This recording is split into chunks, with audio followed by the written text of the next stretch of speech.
Hello, and welcome to our last webinar in the series focused on addressing issues related to unreinforced masonry buildings.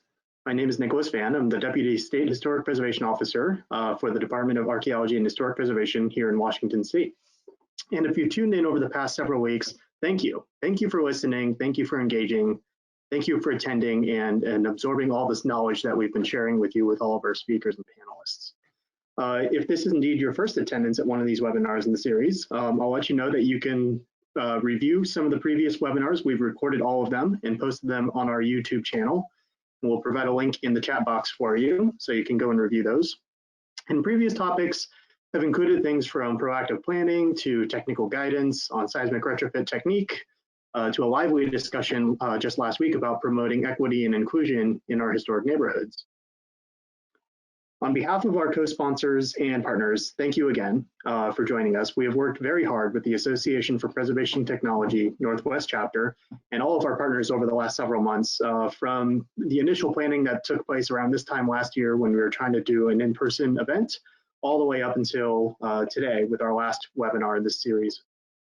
Special thanks are also in order for the Masonry Institute of Washington, the International Masonry Institute, the University of Washington Center for Preservation and Adaptive Reuse, Historic Seattle, the National Park Service, Ridgehaven Architecture, and Vertical Access for all of their sponsorship and partnership in planning the series. Just a couple of housekeeping notes before we get started. If you have a question during the webinar, use the questions box, and whether it's related to content or technical issue that you're having, we'll do our best to address your issue or comment. We're also happy to provide AIA credits for today's session. And the credits are as follows. You can see them on your screen there. Number one, learn about existing programs that provide financial support for the seismic retrofit projects. Understand the challenges and opportunities of financing a seismic retrofit using existing incentives. Explore the potential to increase use of existing incentives, such as transfer development rights, easements, and CPACER, which is a new program here in Washington and exists in other states, and we'll learn more about that today. And explore the potential to develop new incentives such as whole block retrofits. Again, today's webinar is being recorded, so you can view it after you're done if you've missed anything. And today's presentation will cover an array of existing financial incentives as well as potential new programs for incentivizing the proactive retrofit of seismically vulnerable buildings. This isn't just about URMs though, and we expect a large amount of historic buildings to be categorized as such. However, today you'll hear from FEMA about some opportunities. You'll hear about the Federal Historic Tax Credit Program, not too much in depth, but just a little bit of a primer. State tax credits, local incentives, such as special valuation here in Washington State. Similar programs exist elsewhere.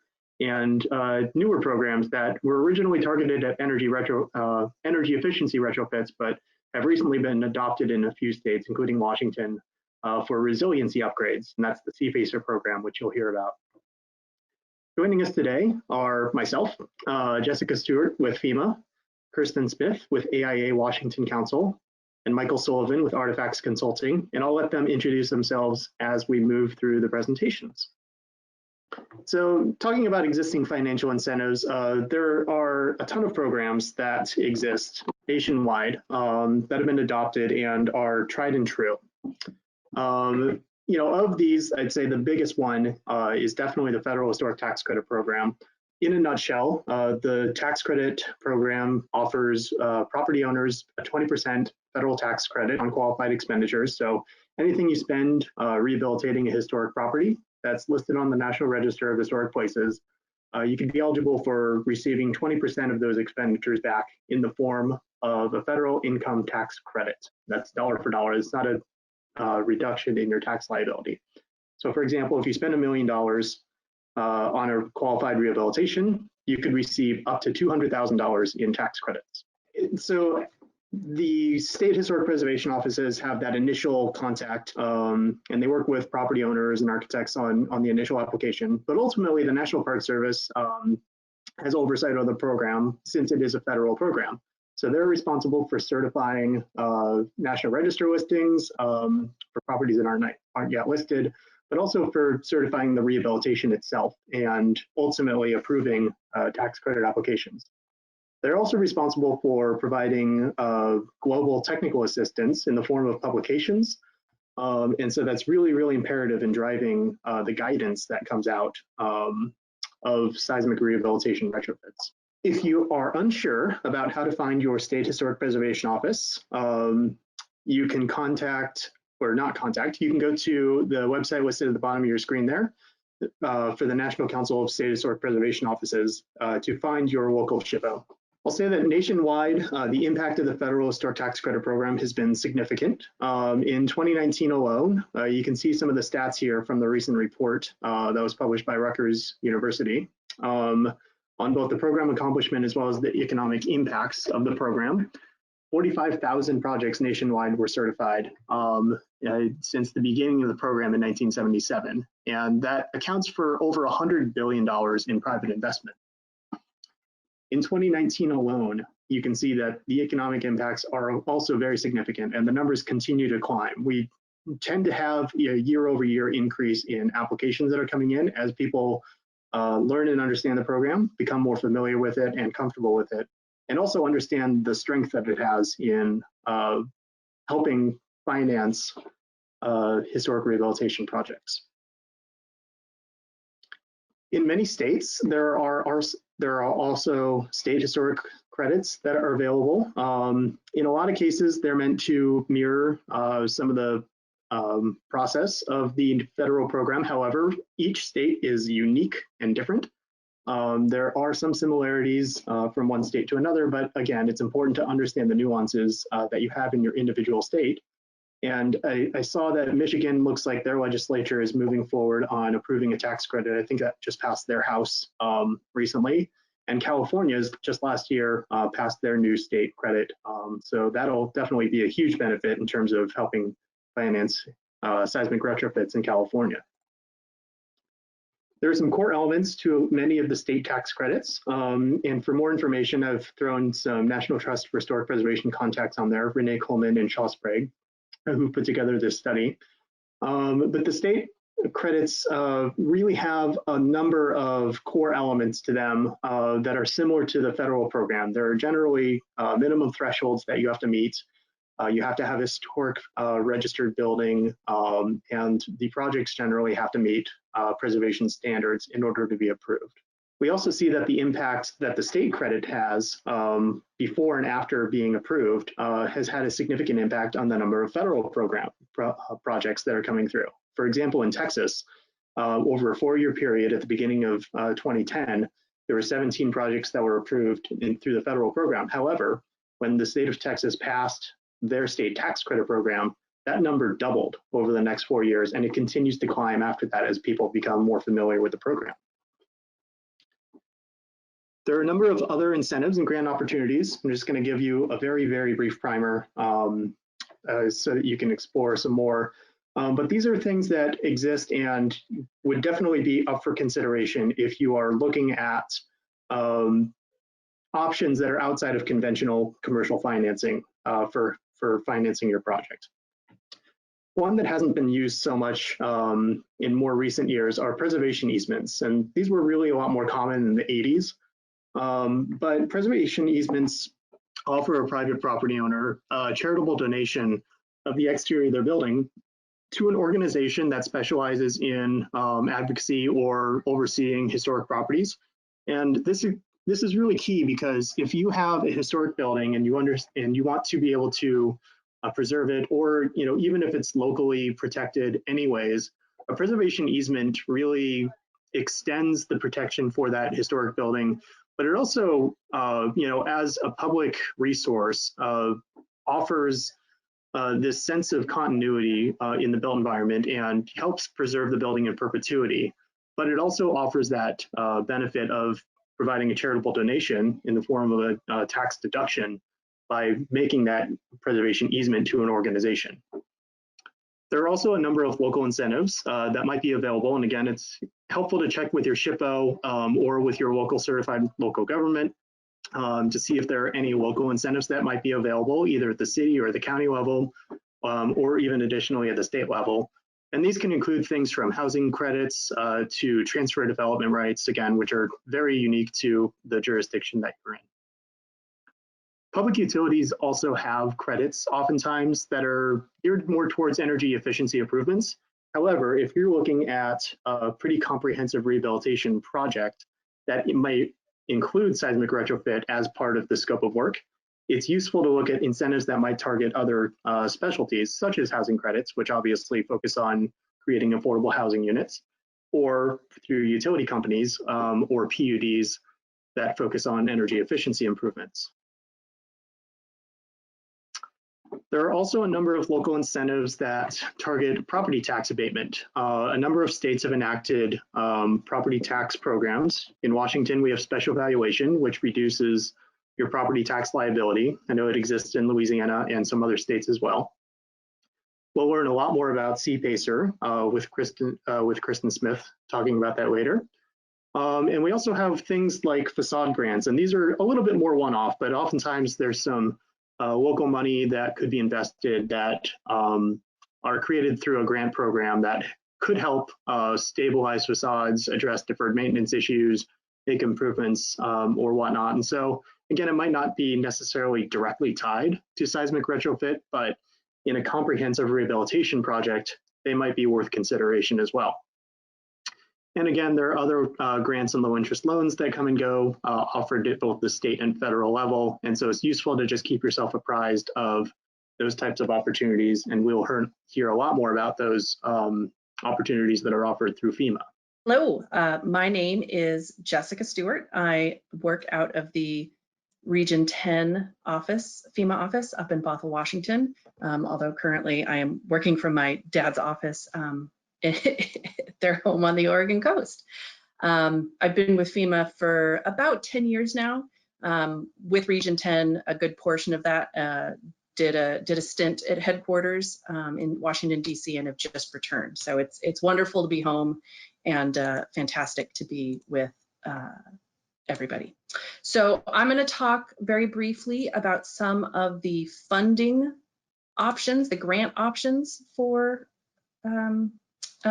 through FEMA, and there is a handout for one of our new grant programs. So you can pull that handout off.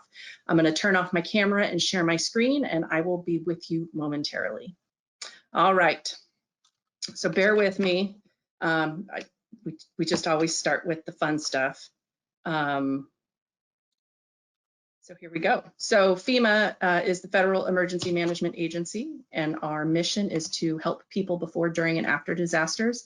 Here's a map of our 10 regions. Region 10 is comprised of Alaska, Oregon, Washington, and Idaho. We refer to kind of everything, as the disaster cycle, from the event, the response, recovery, mitigation, all there's grant programs that focus on each part of those phases. Sometimes they overlap and it gets a little confusing, but this is how we frame the basics of our mission. We're authorized under the Robert T. Stafford Disaster Relief and Emergency Assistance Act, which does get amended from time to time. And generally our applicants for these grants are federal, state, and local. Typical hazards, as we know, for Washington, the most we see are floods and fire and earthquakes. So one of the primary grant programs is the Hazard Mitigation Grant Program, and that is available after a presidential disaster declaration. The funding is only for, with each declared state or tribe. So typically if you get a flooding disaster, for example, certain counties will be eligible for the specific disaster work, but then 15 to 20% of that total federal disaster cost goes into that HMGP kitty, so to speak, and it's a competitive grant process administered through the state. And so those funds are opened up statewide. Another one that's been around for years, which a lot of folks are really familiar with, are the Pre-Disaster Mitigation Grant Program, PDMG. which is also a competitive grant process. It's allocated through appropriations. In 2019, it was about $250 million, which, we've seen over the last years, mitigation funding is going up and up and up.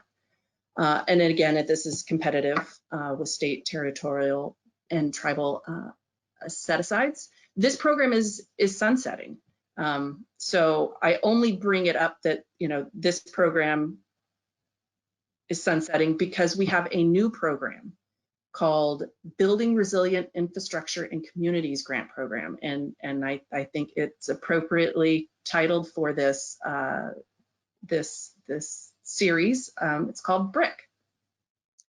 It incentivizes public infrastructure projects, projects that mitigate risk to one or more lifelines. And in FEMA speak, those lifelines are the critical components post-disaster: communication, healthcare, transportation, fuel, things of that nature. And it also wants to incorporate nature-based solutions like bioengineering,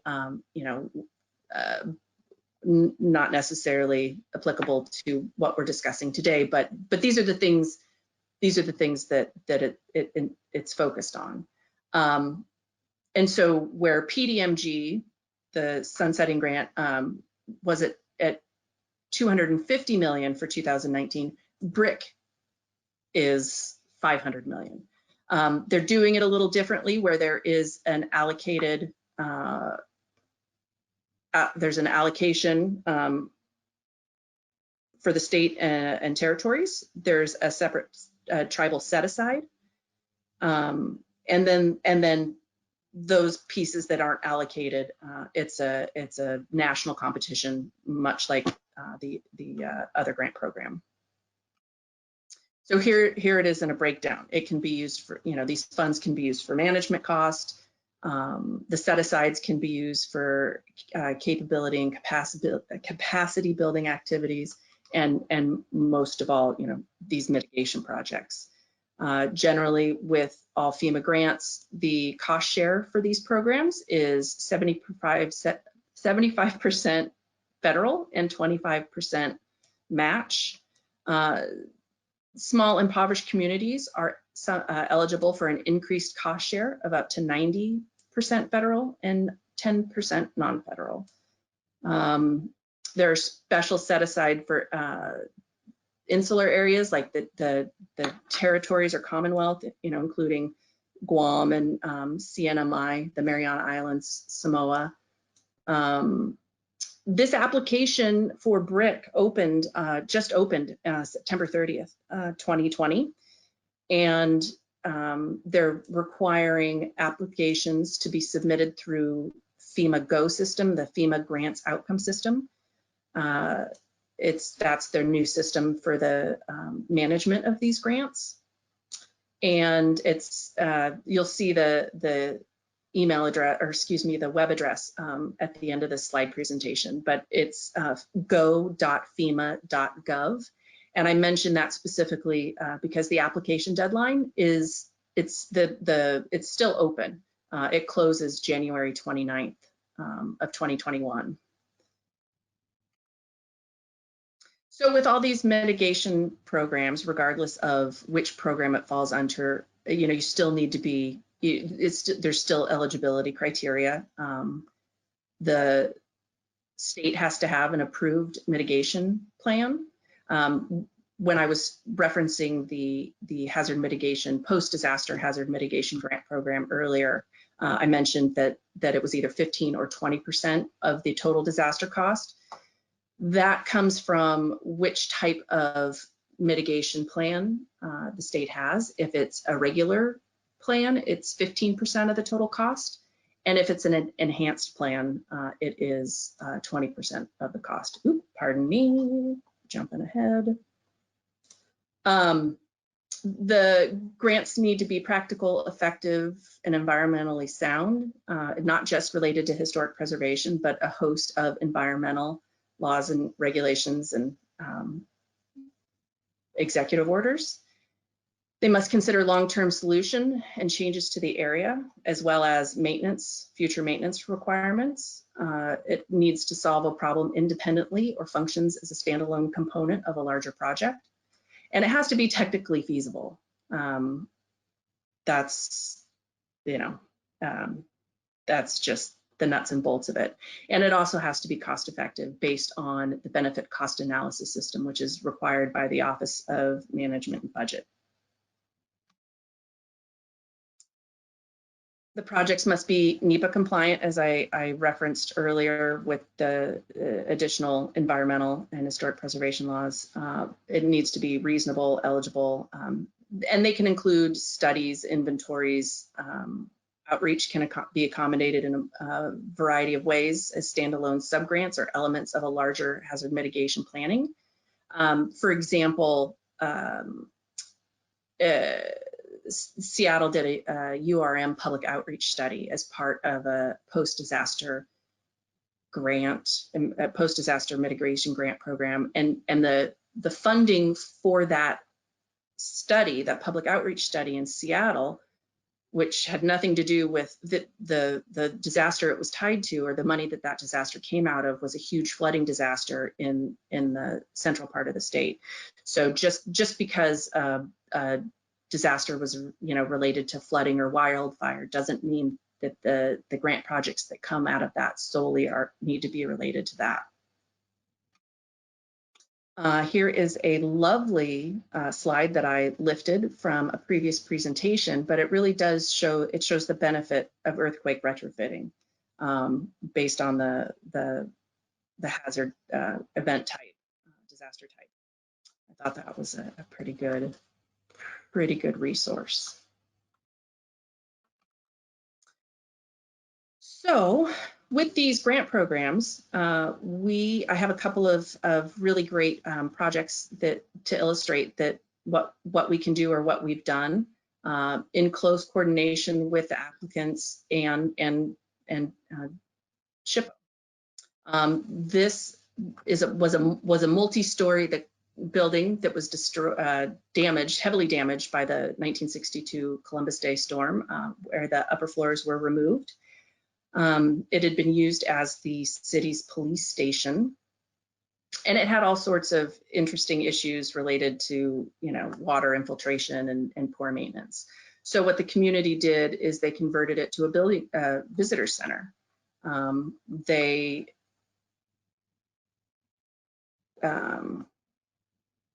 Sorry, excuse me, my phone's ringing. The major tasks were to repair the structural issues. It took 2 years to complete, and I should mention too that as scary as some of these and complex as some of these projects are, I noted when I was going through the examples that a lot of them came in as underruns for budget. So that's obviously not the case in every project, but, you know, kind of exciting nonetheless.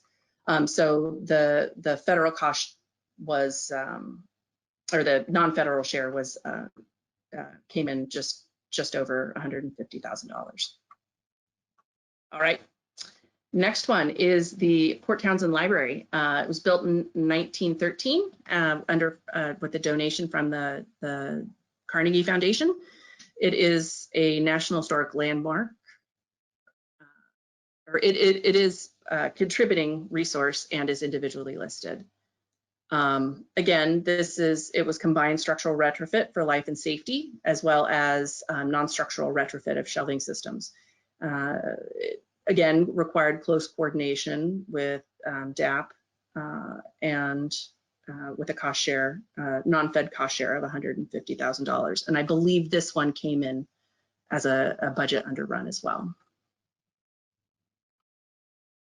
This is an ongoing project that we've worked closely with DAP on, and the project proponent, the school district, is also very involved, or very cautious and protective of the building. So everybody started off on the right foot. So it had received some seismic retrofitting in 1989, and then it was reevaluated and discovered additional vulnerabilities. So we scoped the project in 2019, completed consultation in 2020. This is a big one where there's a, and we were able to reach a no adverse effect on this one. There's several aspects of this project that got tweaked throughout the project development process to get to that no adverse. And in addition to the federal funds used for the seismic piece, the school district is doing a lot of restoration work on the outside of the building, you know, under their own funds. And so combined, the project is a really great example of teamwork. The work has yet to begin. The project has been obligated, but the work is yet to begin. And the non-federal share on that one is about $1 million. We've got a ton of resources available. I can provide this slideshow to Kim, and she can send it out if necessary, but these are some really great websites with a host of information. And this is me. Questions, my name is Jessica Stewart. Don't forget that. If you need to email me or call me, the email has the number 2 in it, and the regional environmental officer is now Science Kilner. So if you have any questions or comments or need any assistance, please feel free to reach out. Thank you. Hi, everyone. Sorry, Kat. My name is Kirsten Smith, and I am the Policy and Advocacy Manager at AIA, both the Seattle chapter and the Washington State chapter, although this is a state issue that I'm going to be talking about, so I tend to put the state entity on there. I'm also here representing an organization called Shift Zero, and Shift Zero is a alliance of about 40 members, nonprofit, trade association, businesses who are really focused on built environment policy related to climate. And Shift Zero has been hard at work over the last 3.5 to 4 years on climate policy and getting things through the legislature that will address that policy specific to the built environment. So I'm going to be talking about the CPACER program. Unfortunately, the financing is not ready today, but we're getting there. It's very close. And I'm going to go through that as we go through the process. Shift to Zero has become a little bit of the cheerleader, not just during the legislative session for this program, but also afterwards. Once the bill passed, Governor Inslee, right after COVID started, vetoed the implementation financing to the Department of Commerce to actually establish sort of sample documents for the program. And so Shift Zero has actually taken on that work and completed that work. And that's why we're the ones talking to folks about it as well. So I'm going to share my screen. Okay, so what does CPACER stand for? Commercial, Property Assessed, Clean Energy, and Resilience. So these are private loans that are based on an assessment of the property, which is where you get the PA. They can be used for clean energy or so energy efficiency and renewable energy improvements. Many states just have what they call a PACE program. Ours includes resilience. We put an and resilience on the end, and honestly, I'm pretty sure that we did that to get more votes. So the resilience piece adds not only seismic, but flood, fire, wind programs as well to add that kind of resiliency to buildings. Also, the commercial piece is stuck on at the beginning, which makes it CPACER.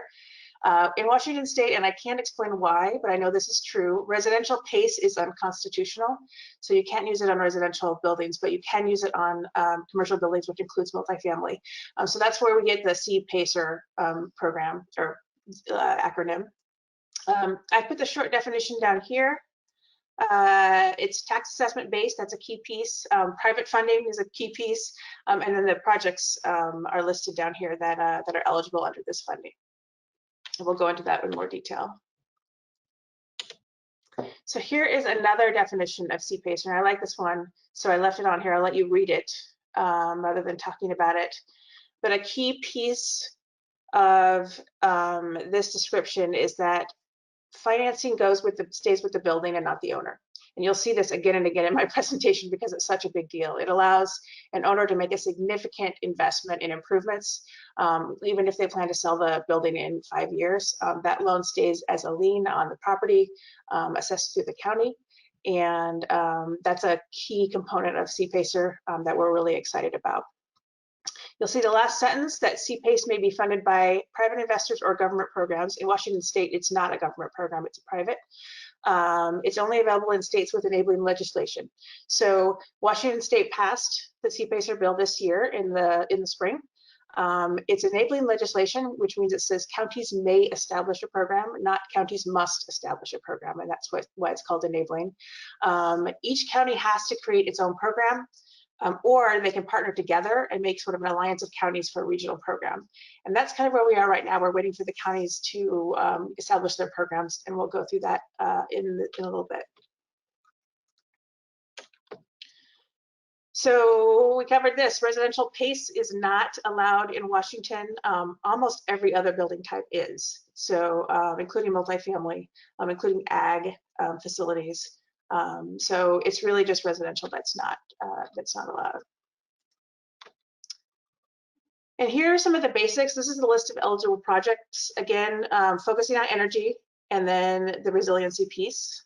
So I highlighted, this is the actual bill text, and I highlighted the resiliency piece, although I stopped at seismic. So if you keep going after seismic, you'll see stormwater management, flood mitigation, wildfire, and wind resistance. So it's quite a bit of, quite a wide range of projects that you can receive this funding for.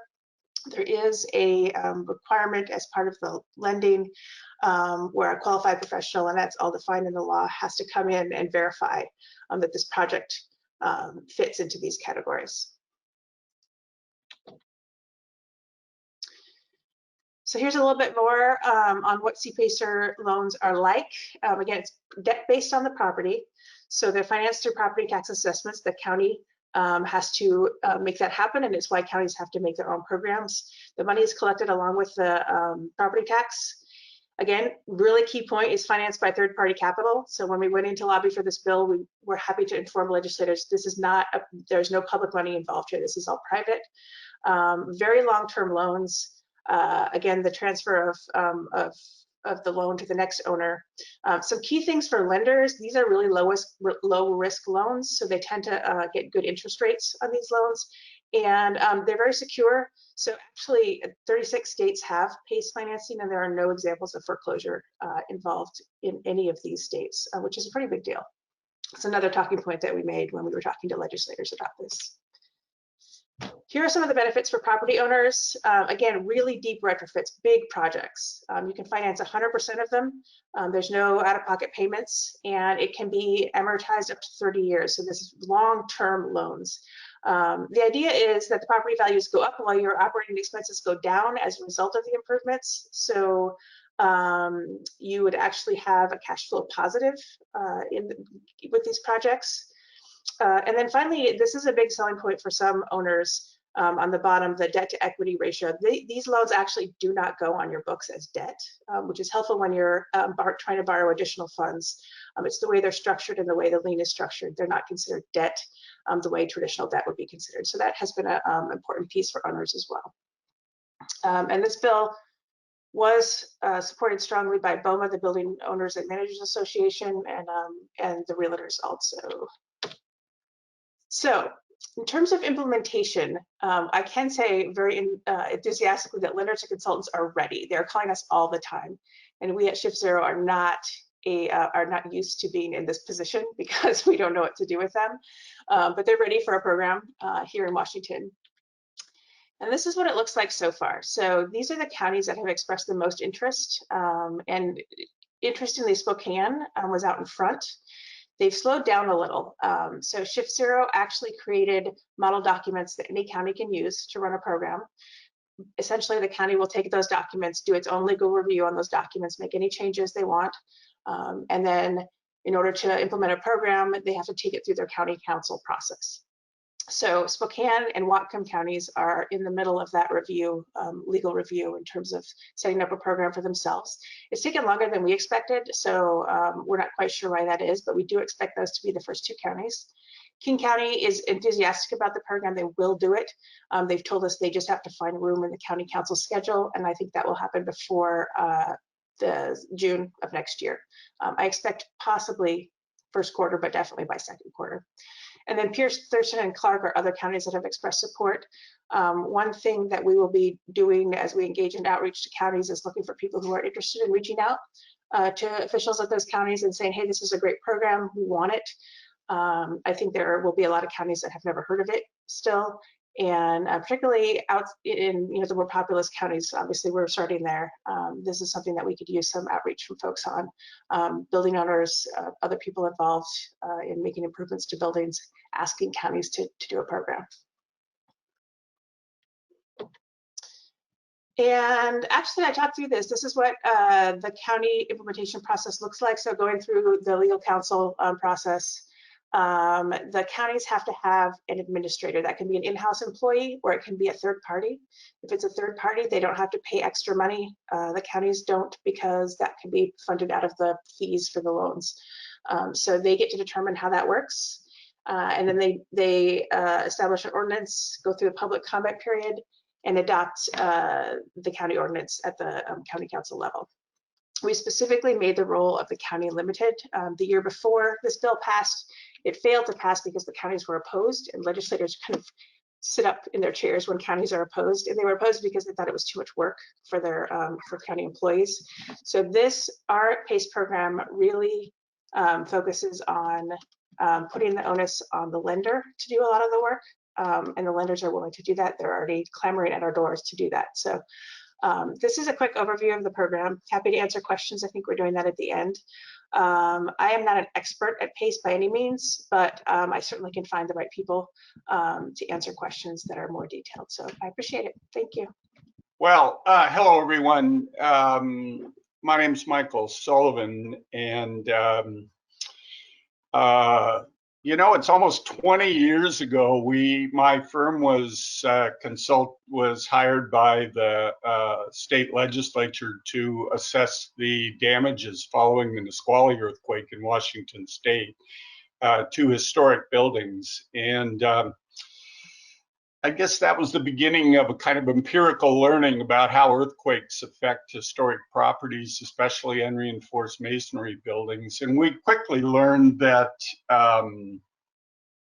that the areas where the most damage was occurring was certainly in small town downtowns, in commercial districts in cities, and in areas where there were concentrations of brick buildings clustered together.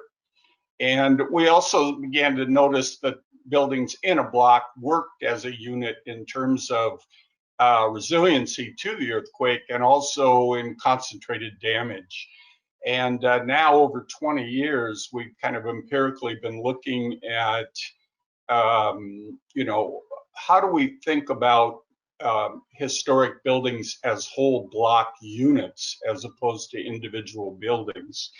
And it really became important. We figured out that if one building in a block is seismically upgraded, its rigidity means that it behaves differently than the rest of the block, and consequently sometimes results in damage to its neighbors. And so we started to look at the idea of seismically improving the behavior of entire blocks as a unit. And a few years ago, for the first time in Pioneer Square in Seattle, a unique situation came up in that an entire block in downtown Seattle was in one ownership. And we learned a lot about the problem of how do you do physical work on a group of buildings, both from a financing standpoint when you have multiple ownerships, and also from a physical standpoint where you have the investment shared among multiple properties. This was, our thinking on this really got advanced because we with the properties in Pioneer Square, we quickly learned that the numbers in terms of the cost per square foot for upgrading the building went down dramatically when you were able to look at whole blocks. So we were looking at, you know, cost per square foot for seismic upgrade on typical brick buildings of, you know, $15 to $30 or even $40 a square foot, dropping down to about half that when you could build basically a seismic cage, use lag struts and systems that tied the buildings together, that unified the floor levels so that whole blocks were able to resist seismic effects as a group. And so we pretty quickly were able to, in our modeling, to be able to figure out that it made great sense to look at, if you could do it, do all at one time, the seismic solution, apply the solution to an entire block. All these things, gosh, you know, the old days of, but even before building codes, masons typically would build party walls between floors, and we're inclined to line up floor levels from building to building, even when buildings were, you know, built 20 years apart. So as a group, they tended to lean towards wanting to be upgraded with a minimum amount of physical work when you could apply solutions to the whole block. With the Pioneer Square example, we had one ownership, so we could work through all of the physical questions.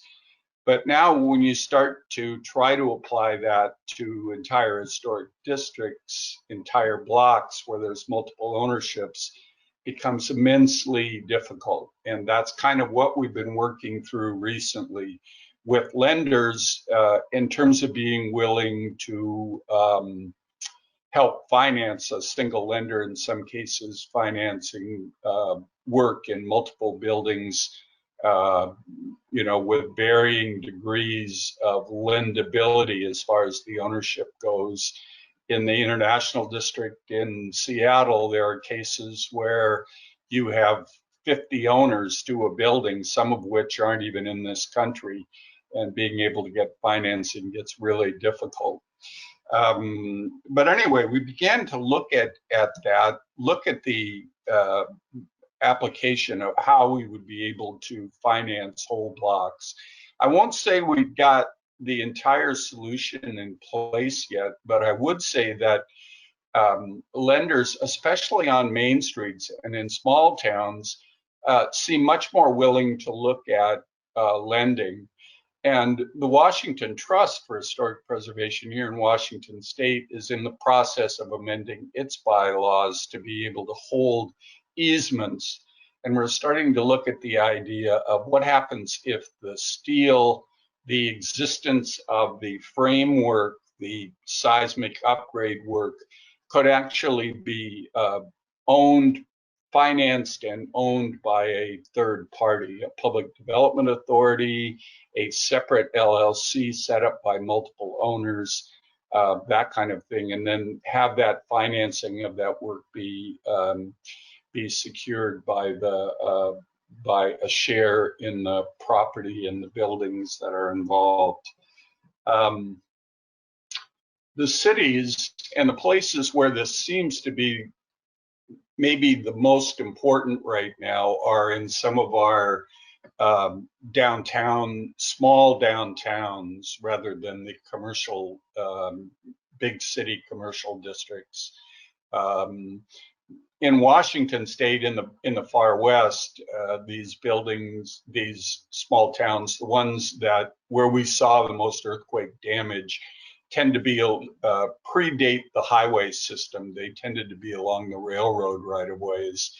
Pretty easy to pick the towns, the Ellensburgs, the Port Townsends, which have virtually all unreinforced masonry downtowns, mostly 2- and 3-story buildings, tightly packed along the street in ownership, and increasingly more attention being paid to revitalizing vacant or unused upper floors in these buildings.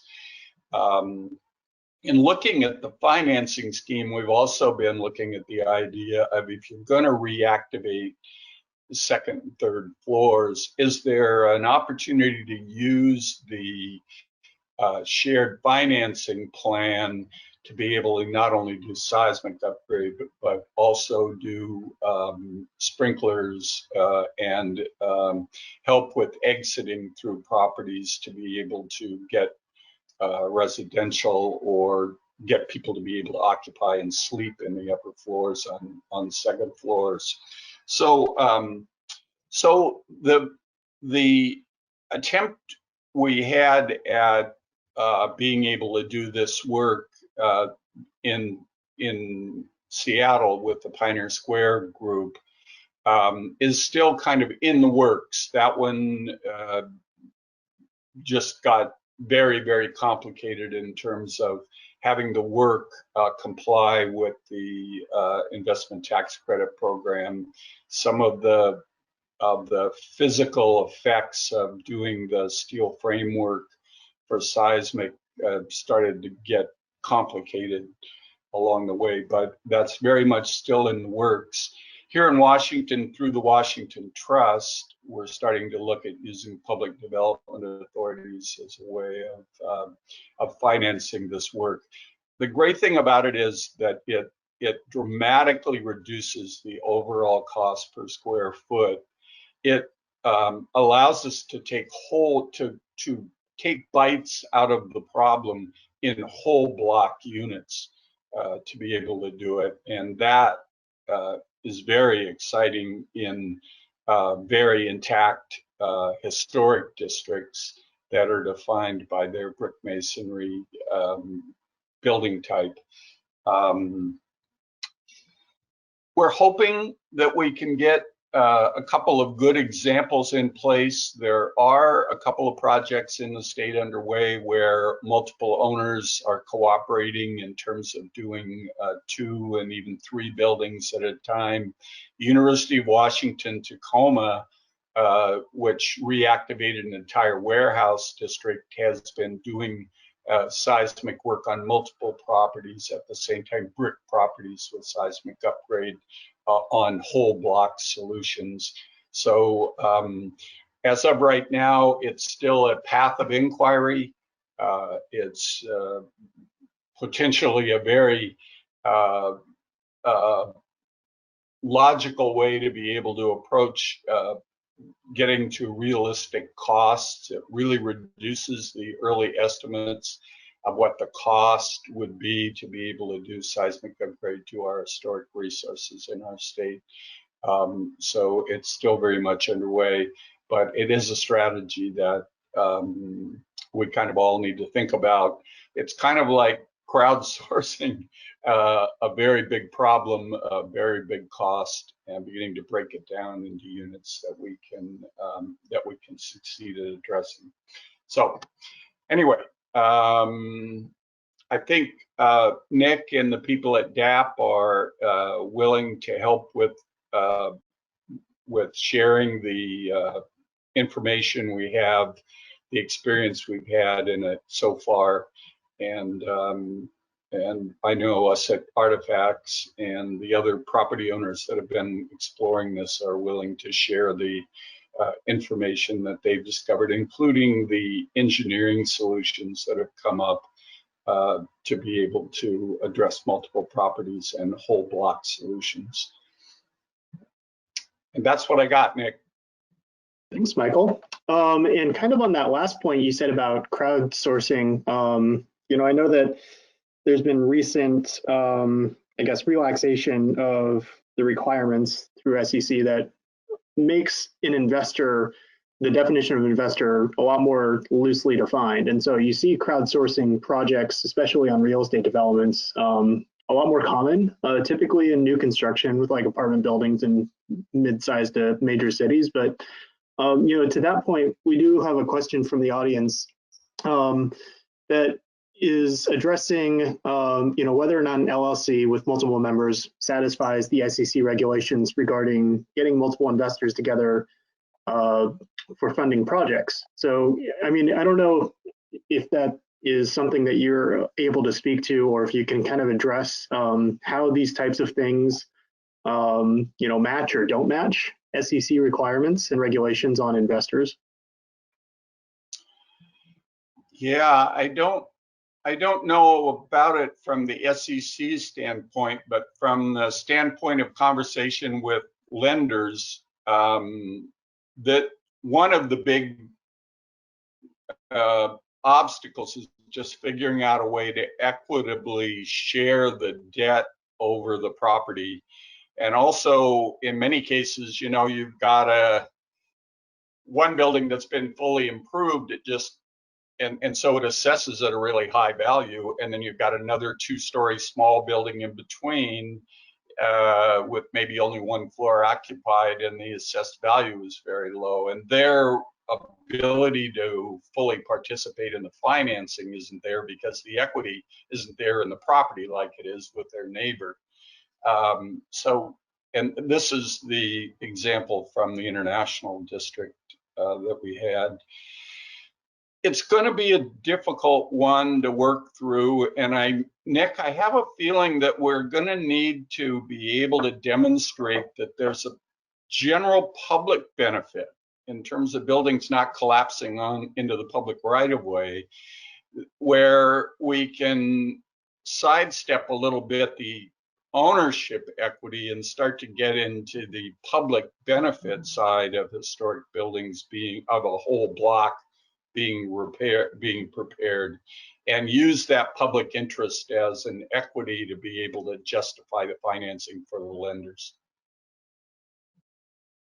Yeah, absolutely. That's something that you've brought up in other discussions that we've been involved in before. And, in terms of what historic preservation brings in the public realm and, the gift of public funds and that whole issue, there's been, I'd say, growing acceptance that, historic preservation is a public benefit, and that the gifting of public funds, because it's going towards addressing both a public safety issue as well as one related to community heritage, is gaining a little bit of traction. So even if you have private property that's in need of seismic retrofit, there's definitely the potential, and it's evolving into developing more public-private partnerships in order to be able to actually fund these things with public money, because it is a public safety issue.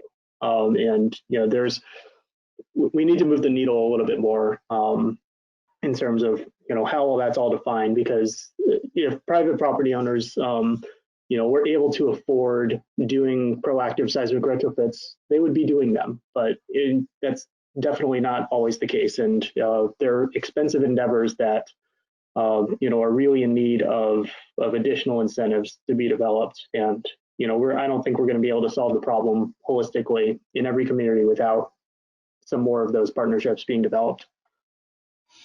Yeah, I think it's going to be important for downtowns and historic districts where they've got a existing historic density to really start thinking about whole block solutions, because we did learn very quickly that, when you've got a upgraded, in a group of buildings, late 19th century, early 20th century, they're all built pretty much the same way in terms of standard masonry construction.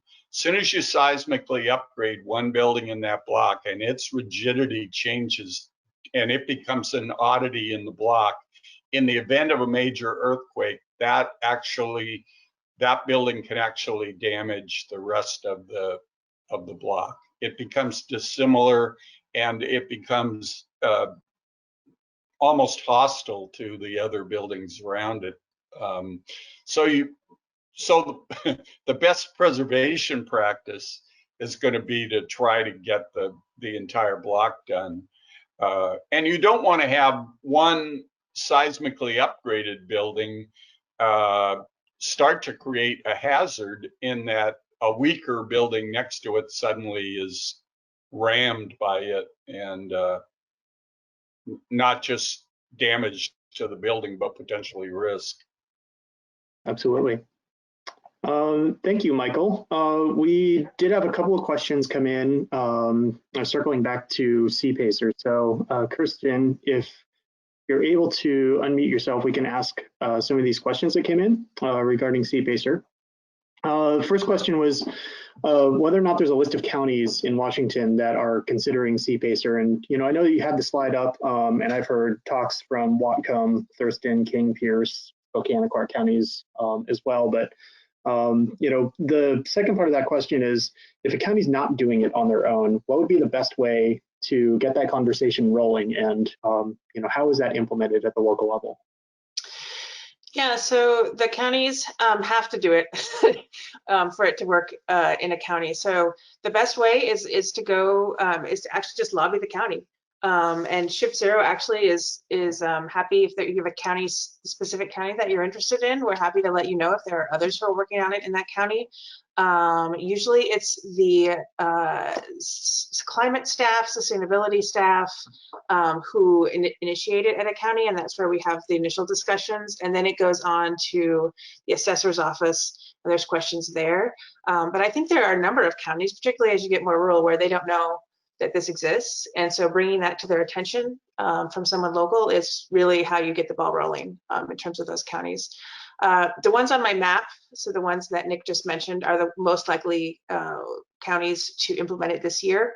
And to be honest, I have not heard of other counties having these discussions yet. Doesn't mean that they are not, but I haven't heard that they are.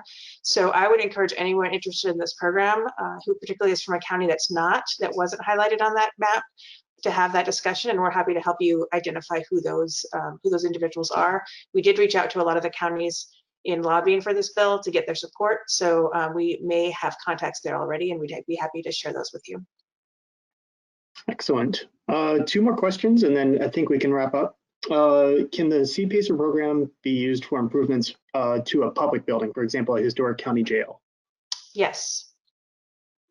And that, as well as as far as my understanding goes, is because if a public entity owns a property, there is still an assessed value to that property, but they're not paying the property taxes. The way the CPACER program works is that the money is monetized through those property tax payments. And so if somebody doesn't normally have a tax liability, wants to apply for CPACER because it's privately financed, they can actually pay through the county assessor to fund those improvements. Is that correct? That's absolutely correct. It has to be assessed. And we were able to come up with some examples of public property that was not assessed, but most are. Great. So public entities, local governments, nonprofits could all be eligible for that. Yep. Can you give us an example of who qualifies as a qualified professional that must verify if a project fits the requirements? Yeah, that's a great question, and I can't. It's in the legislation, and I'm happy to email that out. I can email that to you, Nick, if that's helpful. It includes a bunch of certifications that would qualify, and I can't tell you off the top of my head, unfortunately. I will conclude the webinar and the series by saying thank you all again for attending. And if you would like to view the recordings, just go to our YouTube channel page, or you can go to the registration page at dap.wa.gov/URM symposium. Thank you.